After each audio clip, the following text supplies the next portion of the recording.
autism. I am Hewitt Mitchell, your moderator. I'm also a special education needs officer attached to NSERD with special responsibility for Region 9 and Region 1. Now, April is Autism Acceptance and Awareness Month. And, according to the Center for Disease Control and Prevention, autism is one of the fastest growing childhood disorders. Actually, it affects nearly 1 in 44 children worldwide. Autism Acceptance Month provides an opportunity to share information and spread awareness to our communities in terms of being able to accept persons living with autism. So it allows us to promote acceptance so that persons can be more aware and they can be more inclusion for persons living with autism. This year, the Autism Acceptance Month is celebrated under the theme Inclusion in the Workplace, Challenges and Opportunities in a Post-Pandemic World. Now, on April 1, to start the month of activities, the Ministry of Education Insert Cell Unit, in collaboration with the Guyana Power and Light Inc., we had a massive awareness walk and public awareness session there in Main Street. That is what we used to launch the month of activities this year. Now, this panel discussion that we're having today is another activity to spread awareness so that persons can be more aware of individuals living with autism so that we can be more supportive to those persons living with autism and their families. Now, on the panel, we have several professionals in the field of special education. With me in studio, I have two professionals in the field of special education, and I'm going to allow my guests to introduce themselves to us and tell us how they work to support learners with Ms. Hopkinson. I am Savvy Hopkinson, the Ministry of Education National Special Education Needs Officer. Under my remit is a Special Education Needs Unit situated within NSERD. The unit is also expanded to regions where there are appointed special education needs officers. Awesome. Go ahead, Miss. My name is Ms. Onika Hines. I am the head tutor of the Step by Step Foundation School for Children with Autism. I am responsible for managing the staff, for working with parents, managing the programs for each individual child, and for ensuring that the school is run properly on a daily basis. Awesome. Awesome. Thank you, Ms. Hopkinson and Ms. Hines, for agreeing to be with us on this panel discussion. Now, Ms. Hopkinson, when we talk about autism, you know, the, the, the definition that comes out of um, the Diagnostic and Statistical Manual says that autism is a developmental disability that affects communication and behavior. But could you break that down so that those persons who are listening to us can really understand what we're talking about? Because as I understand it, some of these, go ahead, just break that down for us before we go forward. Okay. We understand autism to be a complex developmental disability where there are persistent challenges with social communication and behavior. Some of those deficits may manifest themselves in terms of, we are social beings and therefore children are social also, and they need to learn to be social from a very young age. So some of those deficits would include not wanting to have to communicate. And we know that with language, they learn language through hearing language. So noticing that the child may not be verbal or not expressing themselves could be one area in which we, or sign that we would notice where there is difficulty. Also, if the child prefers to focus, solely on their interests and not that of others, or not being able to control their emotion and that of other persons, having difficulties in terms of building and maintaining relationships, and that is necessary Yes. for our Right. interaction and our social stages. Good. Thank you so much for such a comprehensive response, because my next question that I'm going to ask, and I'm going to start with Miss Onika. Now, for parents out there listening, the general public, autism can be diagnosed even before the children go to school. So, what are some red flags, some early signs that parents and caregivers can look for in children? Okay, yes. Early diagnosis is key. Early intervention is key for a successful and productive life for a child who has autism, a person who has autism. And so these signs that you can look for are very important. We can say that these signs are some of the most common signs, which I'm going to state.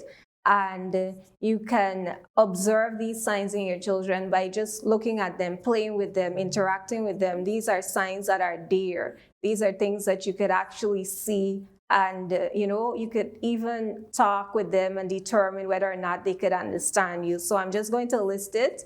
Basically, I'll start with the communication piece. A child with autism would not be able to understand language like they should.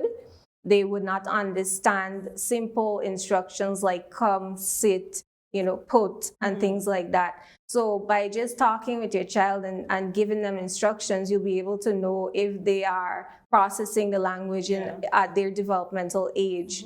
And those are simple things in the communication part. Also, asking for things like children would normally develop, they would ask for things like water, snacks, and things like that.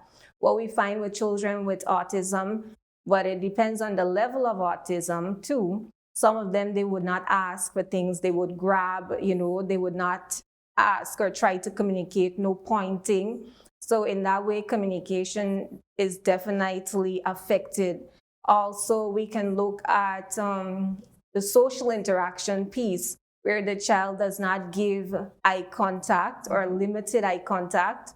We can see that they do not reach out and try to build relationships with others, not even their parents. Sometimes they cannot form that bond, and relate to others. They might choose to play alone. They might choose to take a toy and go into a corner and just sit down and just spend time alone instead of seeking the company of others.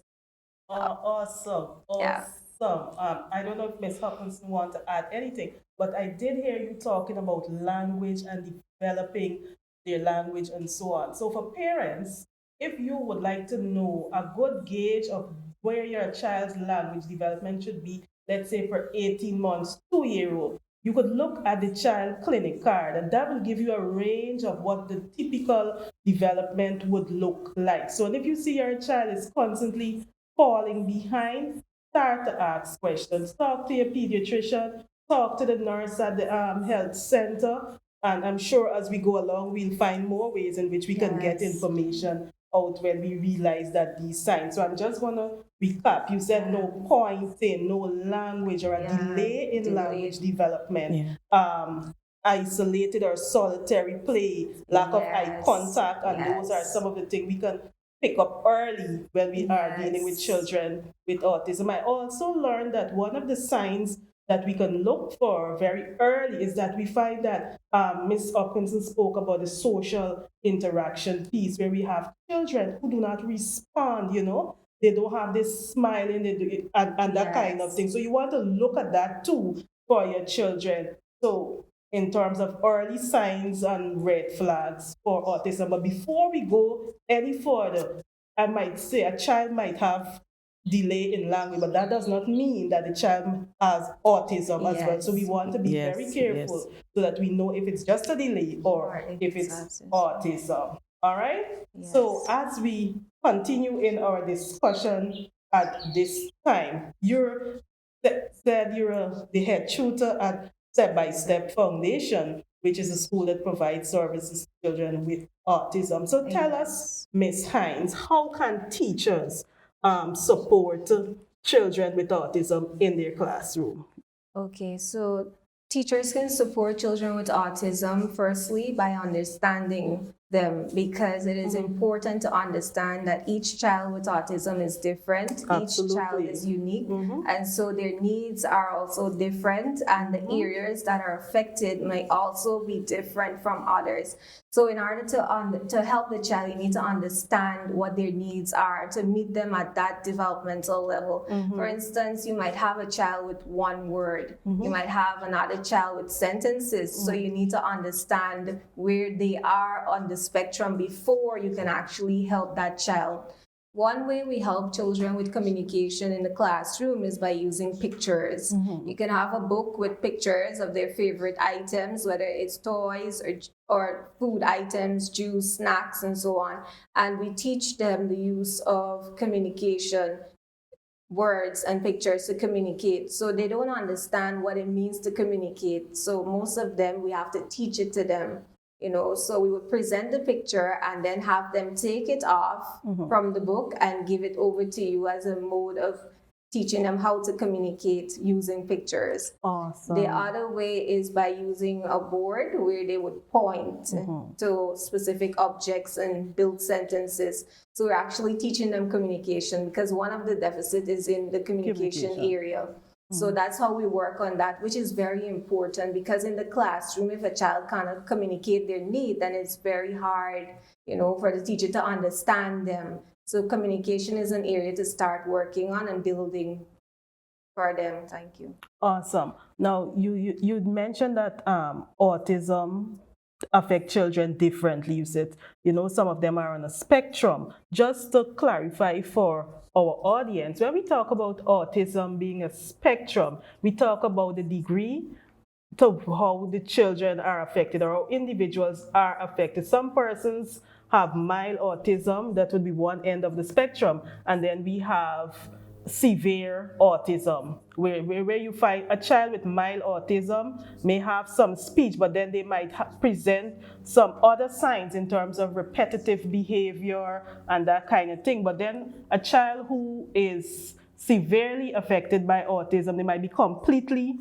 nonverbal, right? So you're saying, Ms. Hines, so it's okay. I know traditionally when we teach children, we teach them to speak in full sentences, but you're saying that it's okay if we're dealing with a child who's nonverbal, who has autism or has limited speech, it's okay for us to start with just saying one word? Just is that one word? Because some children, they would have speech, but they still don't know how to use it to communicate. They don't understand communication. So sometimes you would find them just using words randomly, or just stereo talking, repeating things that they would have heard, or echolalia, just echoing everything that persons would have said, but they don't actually understand the use of communication. So this is also a good thing to implement in those situations. Right.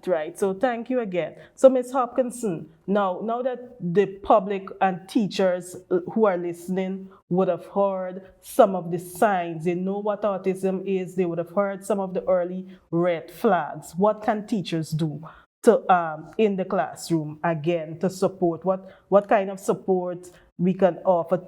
Suggestions we can offer teachers for children with autism in their classroom, or even parents with concerns for the children who might have autism? In dealing with autism, like any other disability, information is pertinent. Yes. When we see things that are not typical developing, we must ask questions, and then we must encourage research so that we can understand what it is, what is happening, and how we can apply what is best suitable in every situation. Now, some of what teachers can do is, it's important to build relationships and know your children. Yes. When you know the children, you're better able to know what strategies to employ, how to interact with them, what experiences to provide, what teaching learning approaches you must engage them with. And with that also in the classroom, you must make things, visual and more concrete. And you have to know the sensitivities that affect them so that you can have systems in place that would help to work towards that child. Whatever is employed may not work all the time, but as you grow in the experiences of how you engage children, you get to learn what is working, what will not work, to apply and try new strategies, and also, very importantly, is to make the entire situation inclusive, which means Awesome. everyone must get on board. So your other children in the classroom must understand that, they're different, and with these Yes. differences, teacher will provide various experiences, so perhaps we all will not be doing the same thing. Also, we teach them ways in which, they must become accepting of differences, because diversity is a rich resource that we all must tap Absolutely, yes. into. Definitely. All right. Excellent, excellent. Now, you spoke about understanding the child. What I want to reinforce at this point is the importance of having families as well, because parents are the first one who might notice these signs, where their children are falling behind, they're not pointing, they're not making eye contact, and all these different things. So we want to have also a very close relationship with families, because they are actually the first teachers and the experts on their children. So teachers, let's have that rapport with families so that we can get to know the child, so we can meet each child at his or her need. I also want to mention that, when you meet one student with autism, that's it. You might have to try different strategies. Yes. As Ms. Hopkinson said, right? What might work for one student might not work for another. All right, as we come down now in wrapping up this first segment here, I want to talk about if there are any other activities. I know I mentioned at the beginning that we have an entire month, but we're down almost to the end of the month, Ms. Hopkinson. Is there any other thing that we can look forward, the public can look forward to this year for Autism Awareness and Acceptance Month? Yes, as we come down to the end of the observances for autism, there are some other activities remaining, such as we have a parent symposium in Region 4. That would be next Tuesday. There's also a radio and television program in Region 6. And at NSERD, we have the Autism Outreach. At the outreach, we will be providing, showing resources that we employ in the teaching learning processes with children with autism and other disabilities. Also, we will have showcasing other persons who work in terms of supporting persons with disabilities, telling how their organization contribute towards persons with disabilities. And also we will have some interactive sessions and games so that you can access information and be engaged in other interesting ways. Awesome. Miss. And the public is invited, teachers are invited, children also will be present. And you're saying that's next Thursday, the 28th of April. And we will be engaged from 9:30 to 2 p.m. Okay. in the NSERD compound. I also knew, because I heard that there's something happening also in Linden. There's another symposium there, and in Region 9, I also learned that they will have a symposium and assessment outreach on the 29th, I think. So even as the month comes to a close, there's still lots of activities where you, the public, can come and benefit, and so that you can know more about supporting learners with autism. Is there any other final closing thoughts that you want to share with us based on your experience, Ms. Hines? And maybe Ms. Hopkinson too, you'll have a final thought to share with our viewing audience? Well, I would just like to say that working with children with autism has been very rewarding for me. And I really enjoy working with them, seeing how they can learn and make progress in all of those areas that they're affected in. It's not to say that it's something that we cannot work on, cannot change, but with dedication, with hard work and persistence, we can make a difference in the lives of each and every child that we work with. And so I would just like to encourage us all to continue to do the great job that we're doing in this field. Absolutely.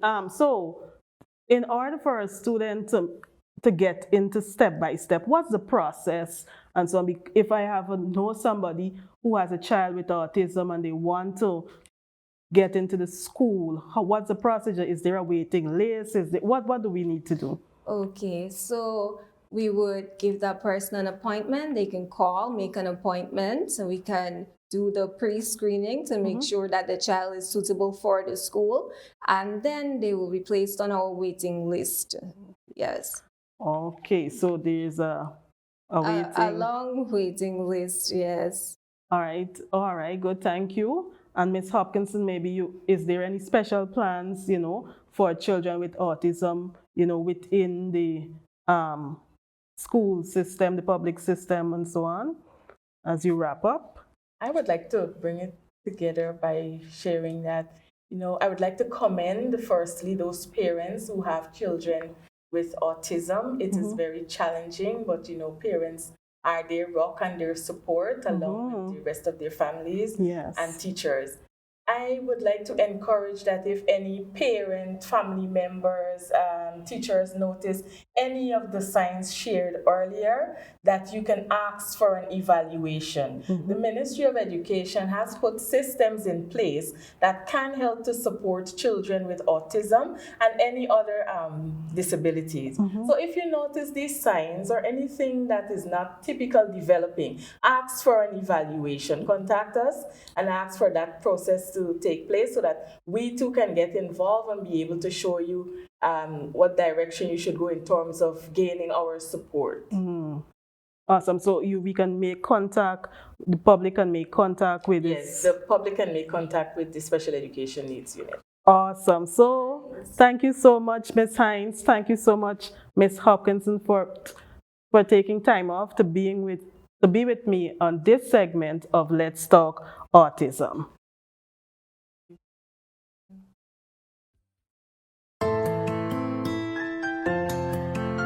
Yeah. Oh.